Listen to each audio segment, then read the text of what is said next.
सगळे कार्यक्रम झाले ज्यात राजकीय नेत्यांचीही व्यासपीठावर काय उपस्थिती अहो लागली. ते संमेलन शरद पवार हे या पूर्ण बघा प्रधानमंत्र्यांपासून स्वागताध्यक्ष होते. पूर्णपणे चुकीचं आहे. शरद पवारांनी पुढाकार घेतला दिल्लीमध्ये साहित्य संमेलन. पवार साहेबांनी पुढाकार घेतला का नाही मला माहित नाही. पवार त्याचे स्वागताध्यक्ष होते. संजय नहार आहे सरचे, त्यांची मूळ कल्पना होती. मी त्यांना काल फोन केला, त्यांनी हात वर केले. ते म्हटले आम्ही निषेध केलाय नीलम गोरेचा. आणि हे उषा तांबे यांनी हे कार्यक्रम ठरवले. कार्यक्रम ठरवायचा अधिकार हा साहित्य महामंडळ वगैरे काही आहे दुकान कुठलं तरी त्या दुकानदारांचा आहे. नाही पण शरद पवार या शरद पवार साहेब, माननीय शरद पवार साहेब, हा जो राजकीय चिखलफेक जी झाली आहे त्याची जबाबदारी शरद पवार साहेब सुद्धा झिडकारू शकत नाहीत. त्यांची ते ज्येष्ठ आहेत, ते पालक होते, ते स्वागताध्यक्ष होते. ज्या प्रकारचे कार्यक्रम ठरवण्यात आले आणि जी राजकीय चिखलफेक झाली ते सुद्धा तितकेच जबाबदार आहे.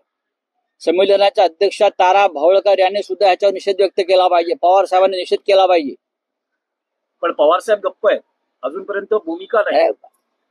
आता आज त्यांना माझा आवाज त्यांच्यापर्यंत आज जाईल ना. आता गप्प कसे राहू शकता? तुमच्यावर चिखल फेकतात तेव्हा आम्ही उभे राहतो ना.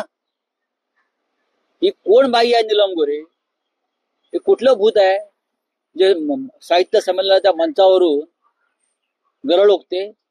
ठीक आहे, मराठी साहित्याचं आणि मराठी भाषेचं नुकसान ह्या लोकांमुळे झालं नाही. पण जे साहित्य संमेलनाचं राजकारण झालं, सुरुवातीला एकनाथ शिंदे व्यासपीठावर आले, पंतप्रधानांचं राजकारणच झालं. हे साहित्य संमेलन नव्हतंच.